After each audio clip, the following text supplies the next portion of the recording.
Well, good afternoon, everyone. Phil Panarski here with yet another CBS 42 Now Today. Again, if you just are now hearing about this, we have been given, or the Pfizer vaccine, the COVID-19 vaccine from Pfizer has officially been given full approval from the Food and Drug Administration. That was announced earlier today, and we will be bringing you a reaction from a UAB doctor in just a few short moments. It is Dr. David Kimberlin with UAB and Children's Hospital. It appears that he has already taken the podium, and we will send you there live now.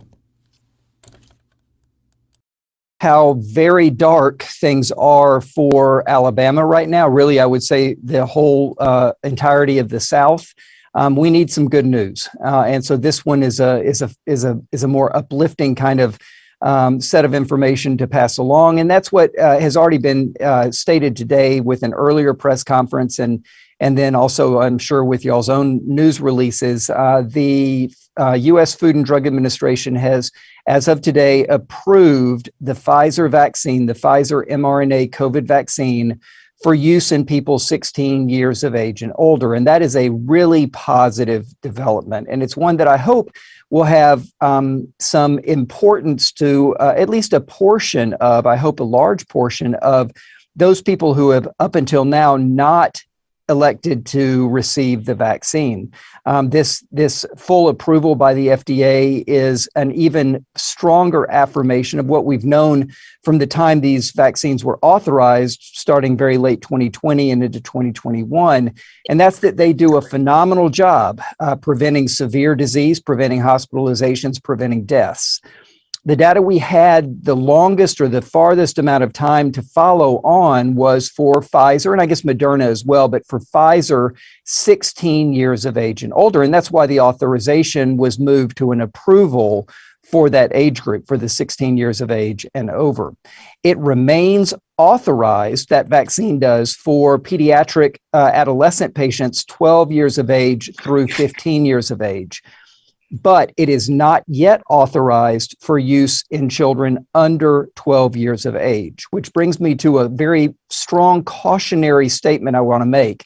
And that is this newly approved formulation of the mRNA vaccine that Pfizer makes, approved for 16 years and older, should not be administered to patients under 12 years of age. It should not be done off-label. And the reason is as follows. The dose of the Pfizer vaccine that is being studied in 5 through 11-year-olds is 1/3 of the dose that is now in the approved 16 and over formulation of the vaccine. And for those children under 5 years of age, 6 months of age through 4 years of age, the dose that is being studied is 1/10 of the dose that is now in the approved Pfizer vaccine. So we cannot simply draw up less of this and give it to these younger children. We need to do it the right way, just like we did it the right way for the adults and then the adolescents and then the younger adolescents. And that means we've got to finish the studies or the companies have to finish the studies that they are conducting. They have to submit the information, all the data to the Food and Drug Administration that then reviews all of those data and looks for immunogenicity and safety, and then hopefully authorizes use of those different formulations of the COVID Pfizer vaccine for those younger age groups. That's yet to be determined, obviously, because that's out in the future. So with that, I'm going to stop. I'm happy to take any questions that you may have. All right. Thank you, Dr. Kimberlin. While we're waiting for media questions to be submitted here, one question that was previously submitted, can you address concerns from people and parents saying that these vaccine studies were rushed? Certainly, we've heard that sentiment now for many, many months. And the simple way to answer it is they were not rushed. I've done clinical research for 27 years now, I guess. And so I write my own protocols. They're NIH funded. Then we implement them. We follow the whole process through to completion of the study and so on. And so what I've seen and learned over those periods of time is that the process of starting and running a study has inherent downtime to it. And the downtime is when committees look at the information, or it goes into a queue, a lineup to wait to get to the first on that list or on that queue for them to then be able to consider the next thing to be considered or implemented with a protocol revision or whatever it may be. There's a lot of there's a lot of downtime, in other words, in the overall process of thinking about what the protocol should look like to implementing and running the protocol and getting it all the way to completion. And all that was done with last year, the Operation Warp Speed that was led by the Trump administration, what was done there is that those time intervals, the downtime was shortened. And so all the components were the exact same. They just had less filler time in between, and that truncated or shortened everything down to a much more rapid kind of process. And I would suggest that was a very good thing. We were in the middle of a pandemic. We've had 630,000 plus Americans die. I think we all wanted things to go faster, not slower. So it's a good question. Nothing was shortchanged. Nothing was left out. It was just that interval period of time that was shortened down so that the overall start to finish could be shorter as well. And again, that's what we would need and would want in this kind of an emergent situation. Great, thank you. Next question is from Chastity Maxey with Fox 6. Chastity, go ahead. Thanks, Adam, and thank you, Dr. Kimberlin, for doing this today.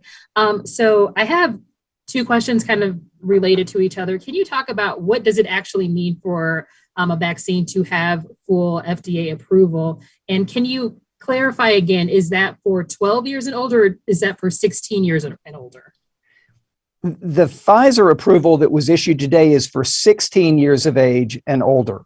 The process is, as you would expect and as you would want, very laborious, very detailed, very in-depth when FDA is looking at a vaccine or a drug of some kind to approve and to put out there in front of the American public as a marketable product. And so that's what indeed was done with the data set that Pfizer submitted a number of months ago for what had been previously an authorized vaccine to then receive the approval that came through today. Now, perhaps a tangent to the question you just asked is sort of what's involved with an authorization of a vaccine. And really, it's very, very similar. The only significant difference that I'm aware of is that the follow-up period of time that is evaluated, assessed by the Food and Drug Administration when a product, a vaccine, is authorized is a little bit shorter than the duration of follow-up time that is followed by the Food and Drug Administration when they're looking as to whether the vaccine in this case should be approved.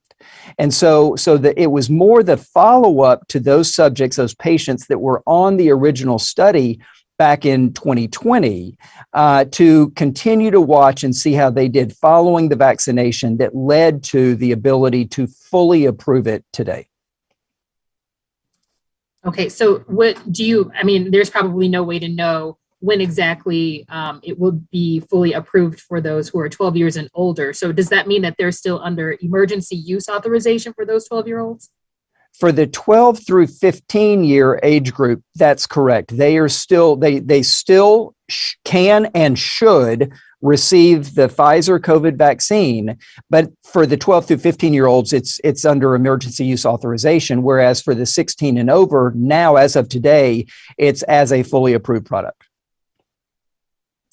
Thank you for the clarification. Thank you. Next, we'll go with Alex. I'm sorry, I'm not familiar with your affiliation. You can go ahead and ask your question. All right, I'm with Way 31.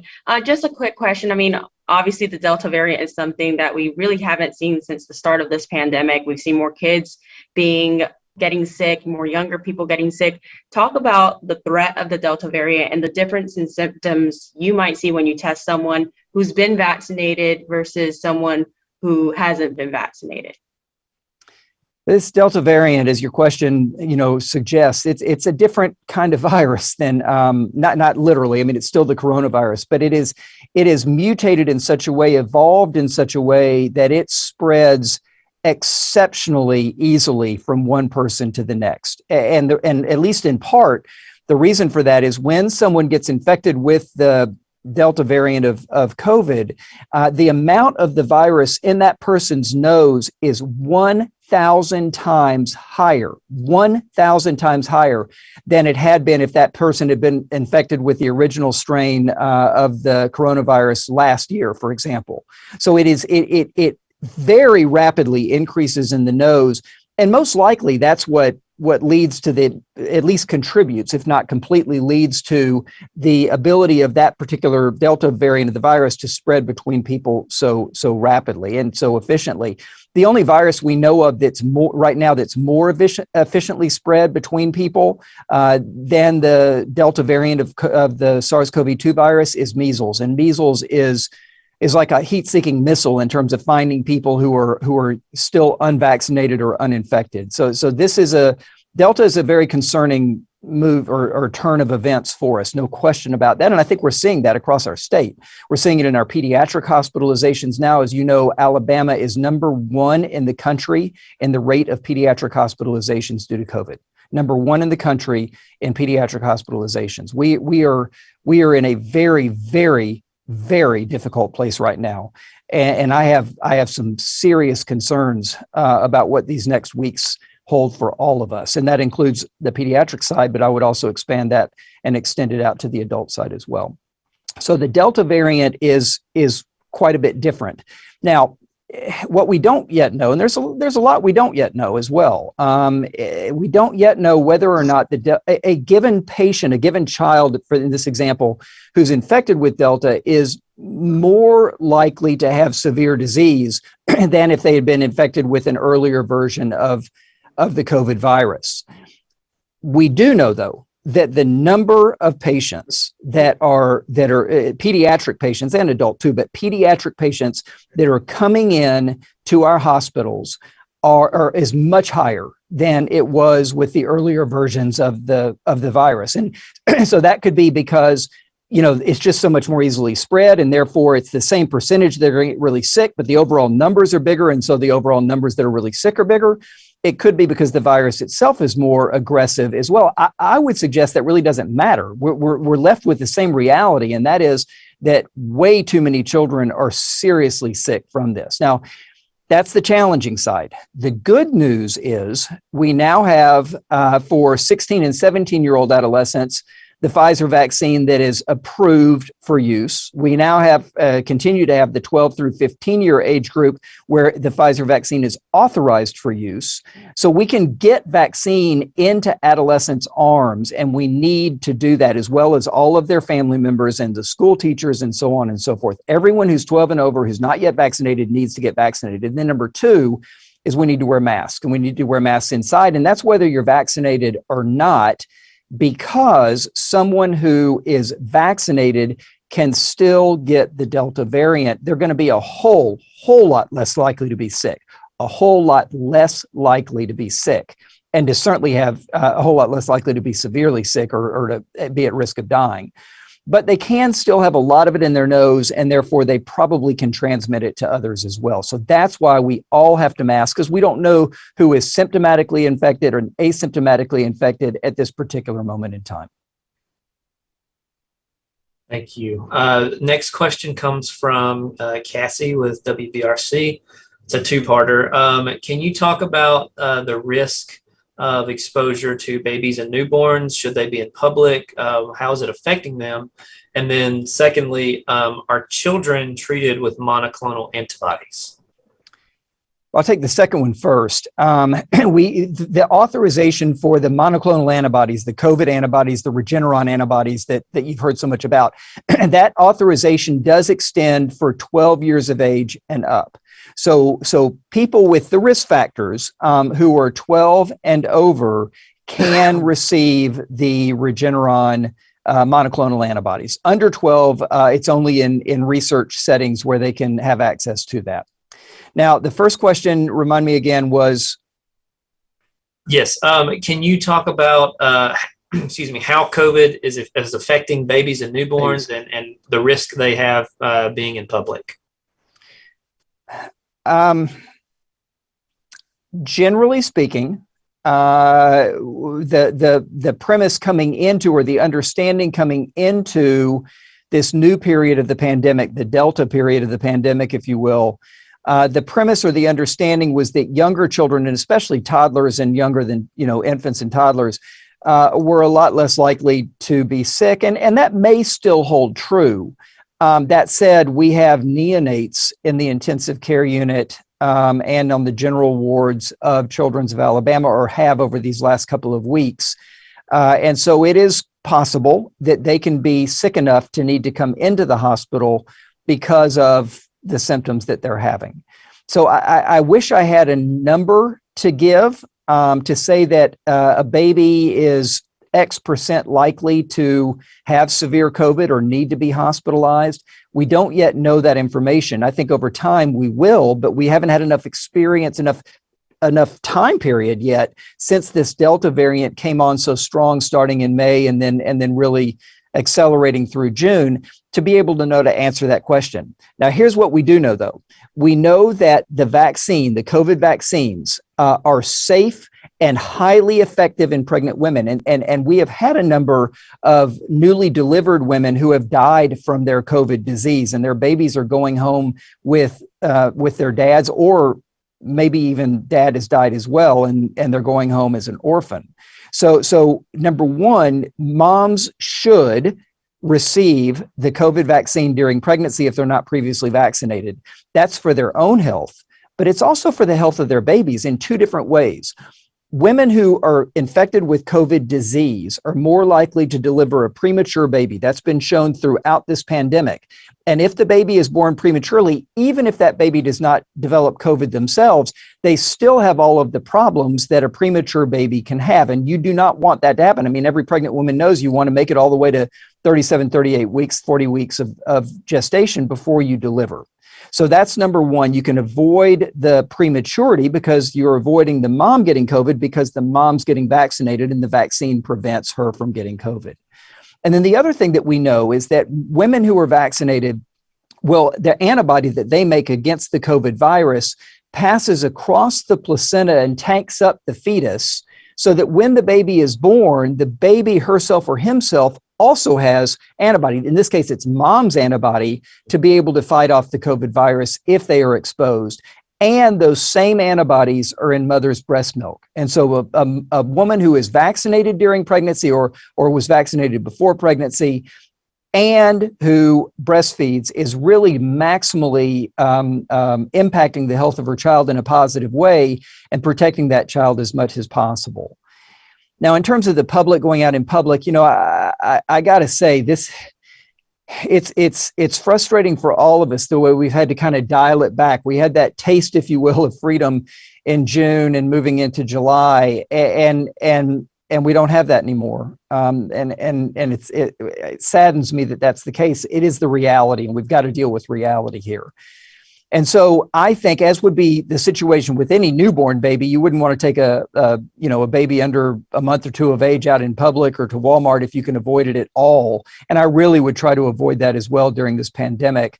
But I say that not necessarily because it's a brand new baby, more just that's kind of in the face of COVID, but more because that's just kind of what we want to do anyway. We want to limit the kind of exposures that newborns will have to people who might have an infection that they could acquire.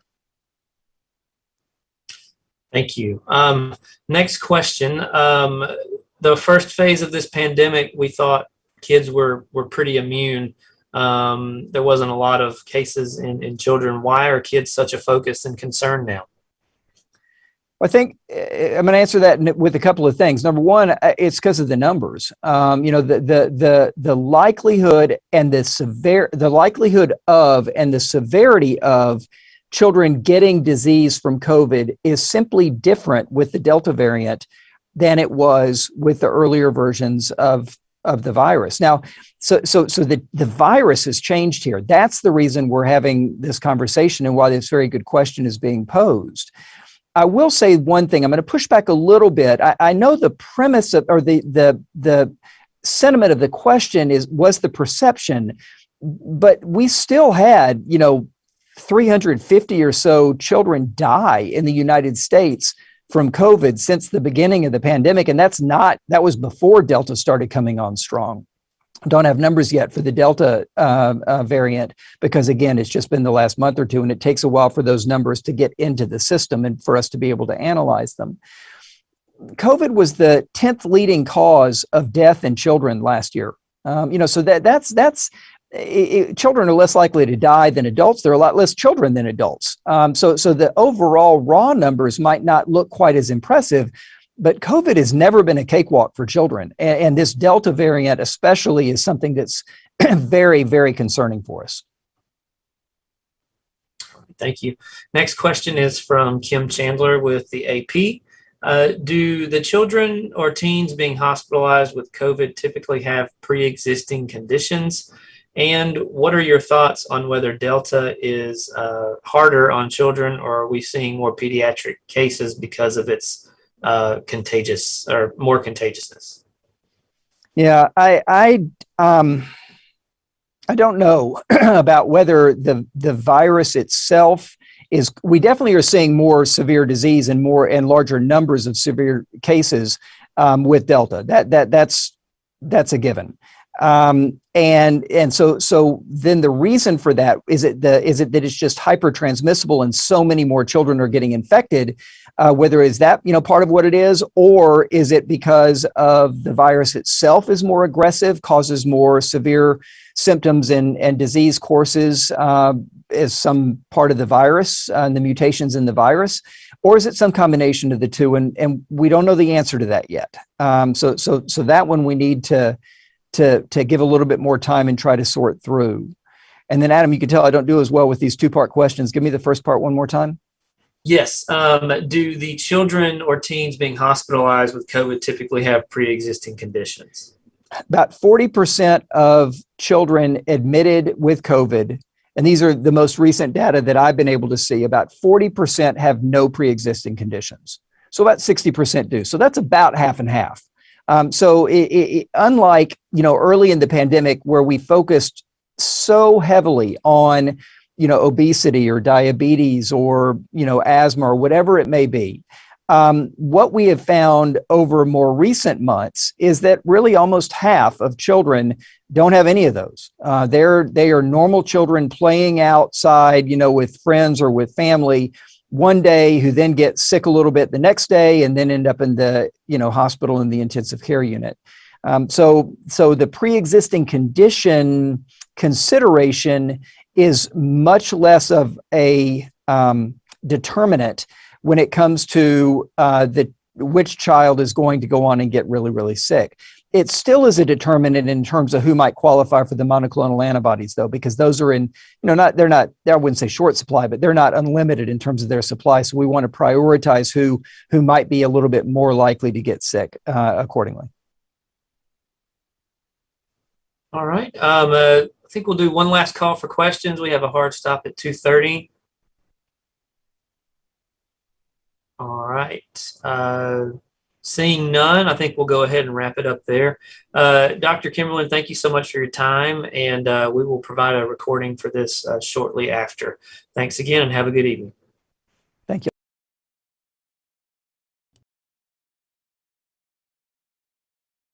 And that was UAB Dr. David Kimberlin as he gave an update regarding COVID-19's the pandemic, the latest updated numbers in regards to pediatric care. Dr. David Kimberlin is the co-director of both UAB and Children's Hospital for the Division of Pediatric Infectious Disease. He had provided a lot of insight specifically into the breaking news that we got earlier today that the Food and Drug Administration has officially given full approval for the Pfizer version of the COVID-19 vaccine. We heard from UAB doctors earlier today saying that they believe Moderna's COVID-19 vaccine is soon to follow suit and get full approval.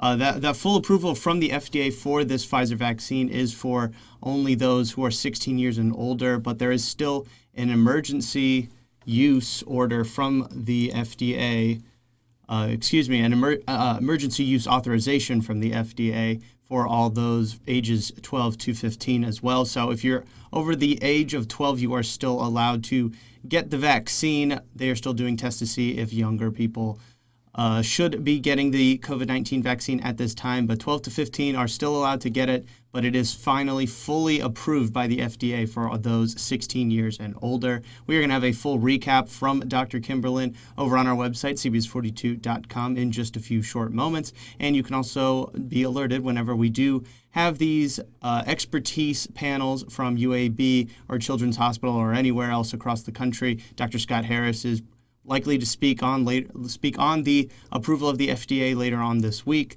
and we will carry that live here on our website as well. But you can find it at any time and get alerted by downloading the CBS 42 News app. It is available for free for all Android and iOS devices. That's going to do it for us today on this latest edition of CBS 42 Now. We want to thank you all for joining us. I'm Phil Pinarski, and have a great rest of your day.